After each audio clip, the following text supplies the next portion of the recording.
Hi everyone, Stephanie again with the patient story. And Sarah, I hope you are well rested, well hydrated. You've been talking so much with us about your story, so thank you. This segment is dedicated to quality of life topics, mental health. These different areas that are so important that aren't addressed by the medical experts, if you will. So first, I mean, you were just talking about you didn't realize all these things about ovarian cancer. Of course, why would you know about it? But the need for more awareness, just to know more because it impacts so many women. Is there any message there that you'd like to get out to people about that? Honestly, I feel that like your doctors need to, it's more that not necessarily that like, I don't fault any of any of the girls that I know that have gotten diagnosed. I don't fault any of us for not knowing. I feel that it's something that your doctor, as a woman, like, someone should notice that, like, the pap smears are not causing you to have any kind of awareness or any kind of checking on your ovaries. A simple pelvic ultrasound can be determinative of cyst. Many women are told, like, when they're younger, oh, your periods are just heavy, no big deal, or oh, this and that. And I feel that it's something that, our gynecologists need to be much more proactive with these things. You need to, like, is there any normal, how are you having these symptoms? I feel that every woman should know the symptoms of it. Since I have been diagnosed, even like my friends are like, I mean, some of my friends, I feel bad because some of them are like, oh my God, do I have it? Because it is very common symptoms, bloating, abdominal pain, pain during sex, irregular periods, change in bowel habits. These things are something that happens like regularly, but it's also something that, like, if things happen and they last for longer than, like, 2 weeks, or it's just you have to almost be like, what, I need to see a doctor. If something's not right and you knew you're normal and you're like, okay, this is not my normal, you have to know your body. I think that that's number one with anything. If your body, or if you, if something happens where you just don't feel right with what the doctors decide, push for more answers. I think it's almost all of ovarian cancer is diagnosed at least 6 months after the first symptom starts, which is crazy because most women are just told that they have bowel issues. They've got irritable bowel, this and that, and they're kind of pushed off. But a simple once yearly pelvic ultrasound could literally change the like kind of the astronomical progression of this disease. Right, right. It's diagnosed typically stage 3 and above, but if it's found smaller just on a routine screening, there's could be so many different things that would happen for women. Right, right. I mean, and early screening, catching it early, all these things are so Mhm. important. Another thing that I think is really important is as much love as you have around you from family and friends, there is something to be said about finding people in the actual cancer Mhm. community, right? The people who are going through the same kind of cancer that you are. I'm going to pull up a couple pictures here, but what's your message to people about how that can help, mentally, emotionally? I think that absolutely you need to find someone that's going through it with you. I also feel that you need to find your fit. I When I got diagnosed, I was like, I'm going to need help. I'm going to need help. I couldn't find anybody that was my age and that went through it as, didn't have kids yet, and everybody was like, oh, I've had kids, or I'm here with this, or I'm here with that, and it was very hard for me to find someone that I connected with. And I felt that I found some people that were older and they were just angry about it. And they're like, oh, yeah, I was so mad. I'm never, anytime that time of year comes up again, I'm very angry. And I've had a really hard time finding that. I ended up branching out to on Instagram because Facebook was more so just my friends and family. There wasn't very much outside of that. Then with Instagram, there was a kind of wider community. You were able to find more people. And I slowly started to find some girls that had ovarian cancer. I actually had a girl, she reached out to me from California, that she had breast cancer at the same, she was diagnosed about a month after I was, and she was doing cold caps. And so her and I connected really well, with the fact that, she had kids and everything, but we were going through chemo at the same time. And we had this connection of like, okay, like she would be like, is this happening? And then I realized that that's what I needed. I needed to have a give and take kind of relationship. I didn't want to just sit in a room and be kind of talked to. I needed to, like, I needed someone that was like with me in the same kind of time frame. So that's a key important thing. I feel that, as far as your mental health during this, is to figure out what you need. just because everyone's like, go to a chat room, go to a group chat, go to this, it doesn't mean that's going to work for you. For me, it was actually being able to like kind of help her while she was helping me. It's kind of made a huge difference that like I was still feeling needed, and then I was still feeling like I could help her, but then she was helping me by validating a lot of things that I was going through as well. And so then like slowly, like there was like more ovarian cancer girls, like, they slowly started to kind of like, you start to slowly find them. And then they kind of just slowly like, the more you're public about it, and it is hard because there are some girls that I met that their social media has zero about it. They literally created an Instagram account just to find somebody to talk to. And they have zero photos. And they, at some point they would connect with me. They'd find me because I was more verbal with my, story.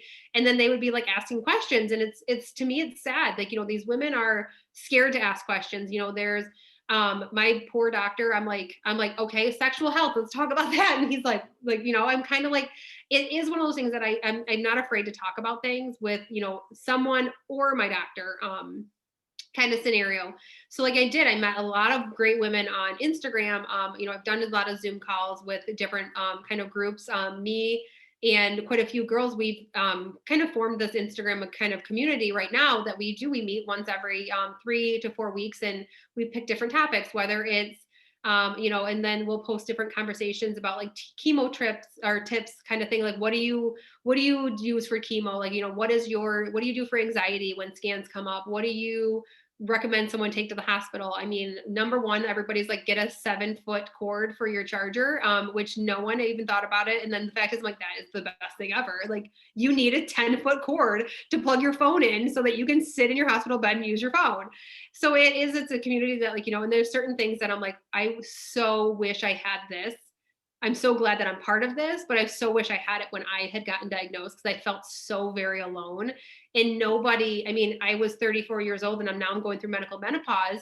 Nobody understands that. Nobody in my community, like my group of friends, like, yeah, my mom does, but like, I don't want to talk to my mom about like menopause. And so it was very much, and I don't understand it, where like, I don't understand what my body's going through. So it was very nice to be like, oh, you're having this, like, oh my God, I'm having that. Like, what did you do for that? And so it was very nice to finally like find somewhat of a community that was a lot less structured, and a lot just more open. Yeah, and it's something so powerful about just that connection and feeling heard, feeling seen, right? Because otherwise it's such an isolating experience. But talking about your mom and your and friends and stuff, how important was it to have caregivers during this time? And do you have any guidance for people on how to best support cancer patients or ovarian cancer patients?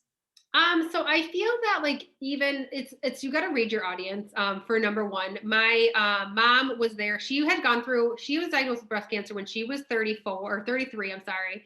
So she had gotten cancer around the same age as I was. So she was very much there for me. She was there like at the drop of a hat. She went to all my chemos. My mom was great.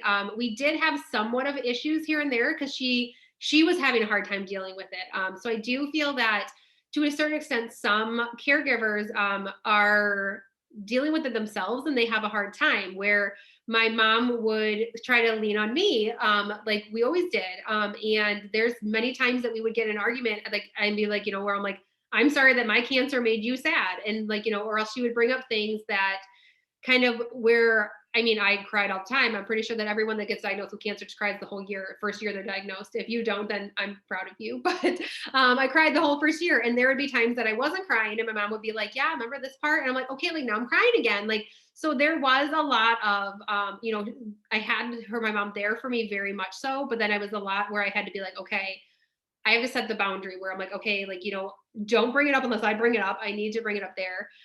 But it was a lot of where my mom there's certain things that she was able to go through with me. She showed up for a lot of things. My brother, who came from my cold caps, my brother was very much just did things. And I honestly, like, I mean, I don't know what I would have done without him. Like, he just did things and there was no questions asked. Like, if I needed it or I mentioned it was done.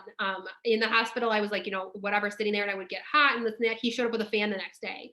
I came home from the hospital and he like put a ceiling fan in my house, in my bedroom, so that way I could have a fan in my room. Like, I had asked for one like years ago, and then he, like, while I was in the hospital, put a fan up.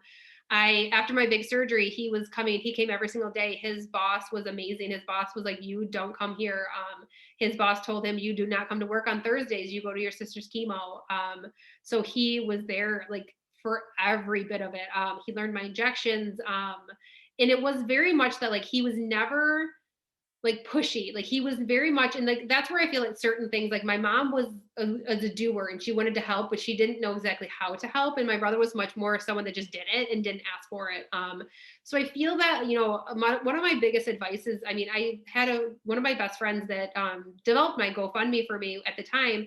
She had she had bad postpartum when she had her first daughter. And so she was like refused for me to see her and all this and that. And I would just show up at her house and drop off food on her door and leave. And I would leave. I would text her later. I'm like, lunch is on your door. And so she very much kind of, took that too as well, where like, that's the thing that I think makes a difference. And, send flowers to someone. Food is a hard thing to like a cancer patient. Cause like, you don't know what they're going to eat, when they're going to eat, what they want to eat. I mean, someone sent me like 8 sandwiches one time and I threw it all away and I feel so bad about it, but like, I'm not going to eat this. I live alone. I'm not going to eat it. So it's one of those things that like, find something that like someone likes and do it. Like, whether it's a card you send in the mail that they get something that, I would get random cards from random people and I'm like, and it made my day.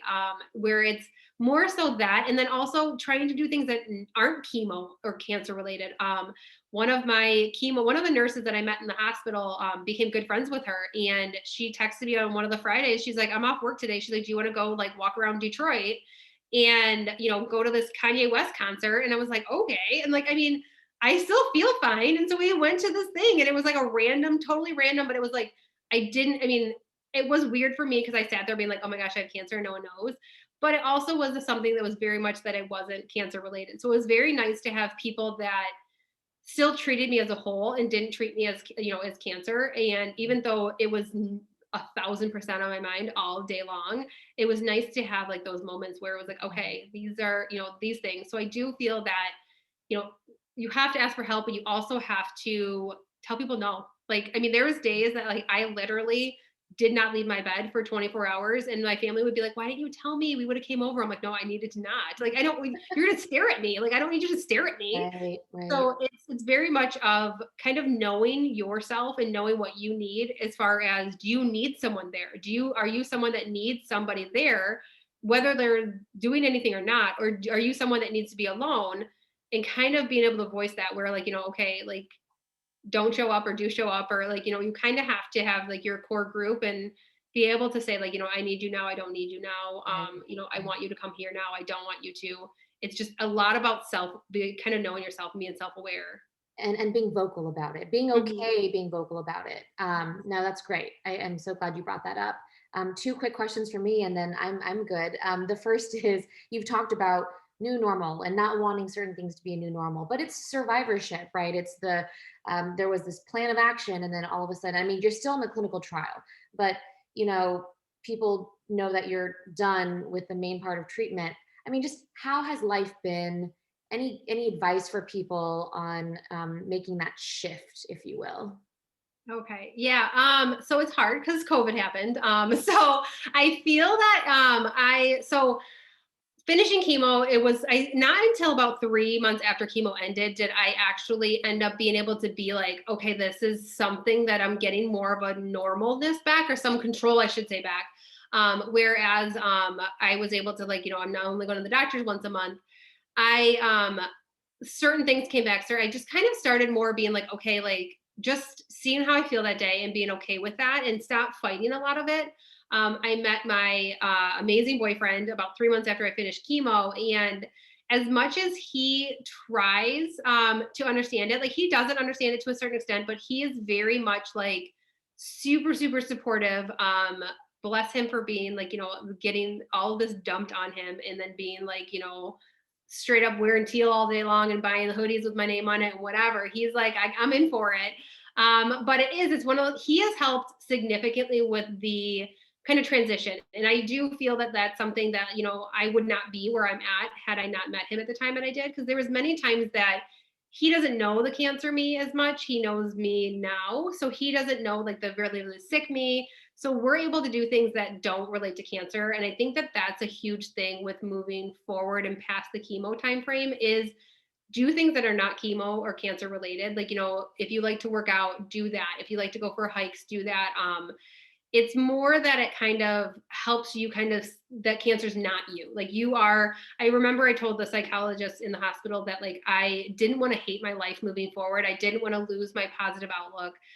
Many people are like, oh, I got cancer. And then I see I see the silver lining in things. I, enjoy the little things. I was always straight up that. I was like, enjoy the little things and, enjoy like the sunshine, like, sunrises, sunsets, like these things. Like I was always that girl and I was so afraid of losing that person.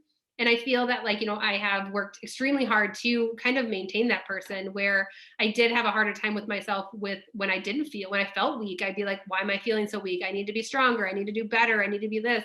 Where I feel that like now I'm kind of a little bit more like, wow, I didn't give myself enough grace when I went through this. I almost feel like I want to encourage more people that like when you're going through this, like some days will be terrible. Some days will be okay. The days that are terrible, you have to just let them be. You will be okay. It's okay to not be okay. One of my good friends told me that like 7,000 times. He's like, you do know it's okay to not be okay today. And I'm like, but I just want to be okay. And like, I fought it so hard. And so I feel that that's something that like moving forward, I feel that like, give yourself grace. I still have days, there's still triggers that happen. And the triggers come and I can't control them. I don't know when they're going to happen. It's whether it's a baby shower that's brought up and I'm like, oh God, I'm not ready to talk about a baby shower. Or, I'll talk about babies all day long. I work in the hospital and then someone will say something and I'm like, oh, I can't have kids. And like, I feel like there's certain times that I didn't process things or whether it's a trigger. There's certain things that are happy for other people, certain things that are not happy for other people. I'm all about making plans as far as keeping your anxieties down for certain things. I make sure that I see my doctor within 24 hours of my scan so that way I don't, perseverate on it. I don't worry about it for like weeks on end.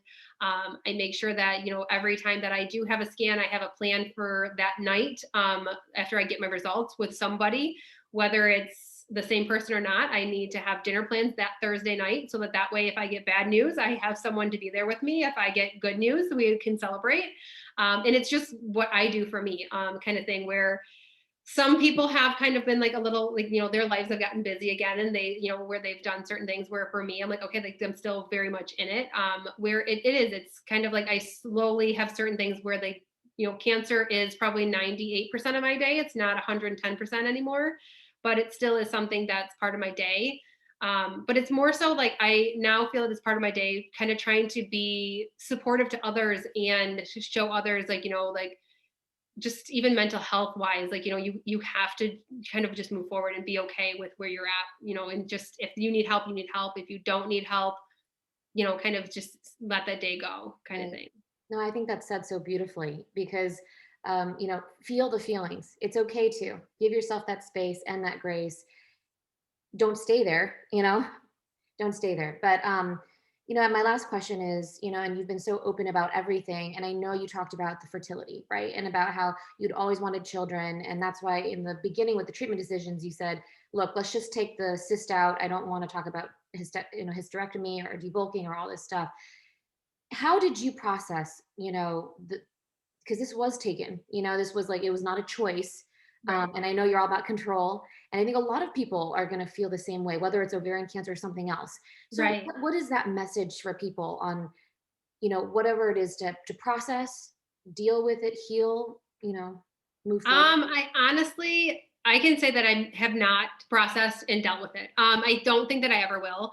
I think maybe at some point, my ideal goal in life at this point was that I would love for like whoever I end up marrying, like whether it's, me and my boyfriend staying together. I would rather my significant other have a biological child. So my goal would be a surrogate.